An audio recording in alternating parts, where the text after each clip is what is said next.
Bismillahirrahmanirrahim. Assalamualaikum warahmatullahi wabarakatuh. Perkenalkan, nama saya Maya Marantika, mahasiswa S2 Magister Pendidikan Ilmu Komputer Universitas Pendidikan Indonesia. Di sini saya akan menjelaskan e-learning yang berlaku atau yang digunakan di sekolah saya, yaitu di SMK Negeri 1 Talaga.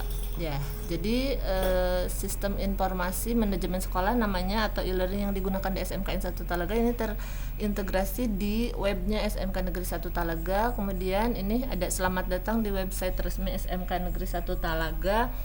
Kemudian ada di bagian bawah ada SIMS atau Sistem Informasi Manajemen Sekolah. Jadi kita klik, kemudian akan muncul tampilannya ini, sistem informasi manajemen sekolah. Menu yang ada adalah sistem informasi pegawai, sistem kemudian manajemen tupoksi, sistem informasi absensi pegawai, sistem informasi jurnal harian, dan sistem pembelajaran online.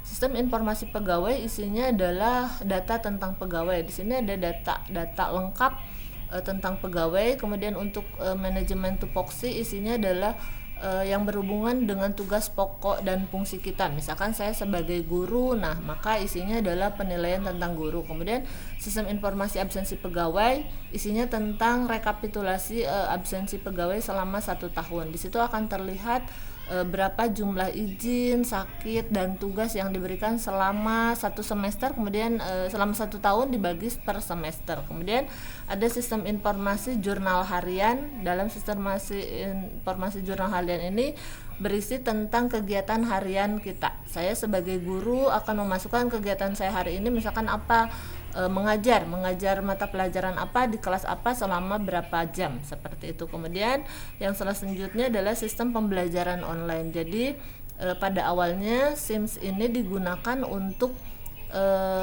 merekap nilai dari masing-masing guru, kemudian nanti supaya tidak berbasis paper dan pensil jadi terdigitalisasi, kemudian akan langsung ngelink ke rapot. Jadi hanya tinggal print seperti itu tanpa harus menulis di rapot seperti itu. Tapi pada ketika pandemi di 2020 ada fitur baru atau menu baru, yaitu sistem pembelajaran online. Dalam sistem pembelajaran online ini guru bisa memantau dari mulai kehadiran siswa, kemudian memberi tugas, memberi nilai, dan seterusnya. Itu adanya sistem pembelajaran online. Di sistem pembelajaran online ini kita buka. Nah, misalkan ada mapel kita, ini sudah langsung otomatis ada karena ini ngelink dari tupoksi tadi. Jadi di tupoksi diisi dulu mapelnya apa saja, tingkat berapa, semester berapa, seperti itu. Kemudian ini pertemuan berapa, misalkan pertemuan pertama mau ngasih materi apa, ada materinya.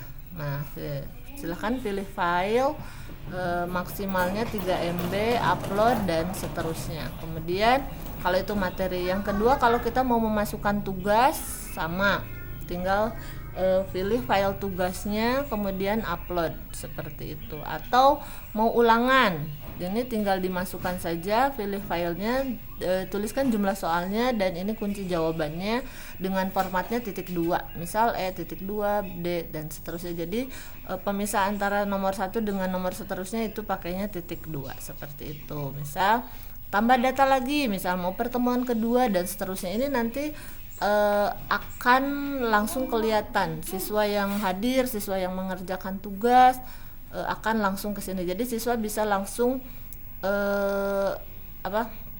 bisa langsung mengupload tugasnya di sini. Kemudian ini sistem informasi untuk pembelajaran online. Nah, dan pembelajaran online ini ya itu dia hadir pada tahun 2020 ketika pandemi COVID-19 mulai melanda gitu ya, di mana pembelajaran dilakukan full secara daring, siswa dan gurunya di rumah. Kemudian ini ada manajemen tupoksi, ini adalah tugas pokok dan fungsinya. deskripsi tokoh dan fungsinya, kemudian nilai PAK dan seterusnya. Kemudian ini data KBM tahun 2022-2023. Jadi di awal sebelum ada ini harusnya ini ditambah data dulu. Tambah data dulu, misal saya ngajar kelas berapa? Misal saya ngajar kelas 11 RPL 1 untuk mata pelajaran apa? Nah, untuk mata pelajaran ini yang muncul adalah mata pelajaran yang ada di kelas 11 RPL. Misal ya, semesternya berapa? Kalau kelas 11 itu semester ganjil bukan semester 1 tapi semester 3. Kalau kelas 12 berarti semester 5. KKM-nya berapa? Misal 8. Misal kita simpan. Kemudian ya, ini ada revisi. Ini revisi gunanya untuk merevisi, misalkan ada yang salah KKM-nya dan seterusnya, seperti itu. Kemudian ada penilaian, ini nilai yang kita inputkan ke untuk setiap siswa. Kemudian ada lagi cek KD. Di awal kita harus memasukkan KD dulu, kompetensi dasar yang ada di pelajaran kita itu. Kemudian kalau KD-nya belum diisi, maka tadi kolom-kolom KD penilaian itu tidak akan muncul. Jadi yang pertama harus kita lakukan di awal semester itu adalah memasukkan KD yang ada di semester itu, kemudian semester selanjutnya, semester ganjil dan semester genap, seperti itu. Baru nanti akan muncul yang penilaian tadi, seperti itu. Kemudian ada blanko absensi, kita harus mengisi absensi juga. Kemudian di sebelah kanan ada riwayat jabatan. Ini riwayat dari tahun-tahun sebelumnya, misalkan jabatan waktu 2018-19 jabatannya apa, 19-20 apa, dan seterusnya gitu ya, sampai tahun sekarang. Kemudian ada riwayat mengajar juga.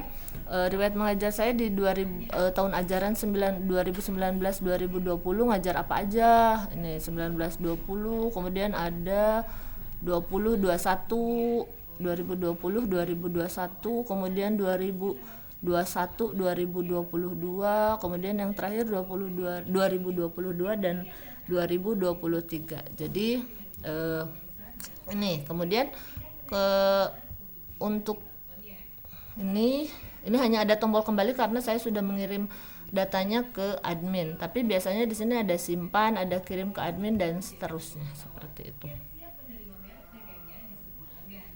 Kemudian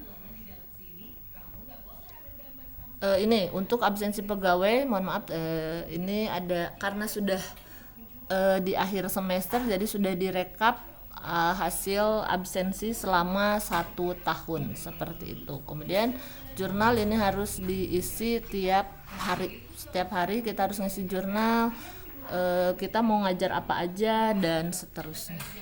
Oke, mungkin hanya itu penjelasan dari saya mengenai e-learning yang ada di sekolah saya, yaitu di SMK Negeri 1 Talaga. Terima kasih. Assalamualaikum warahmatullahi wabarakatuh.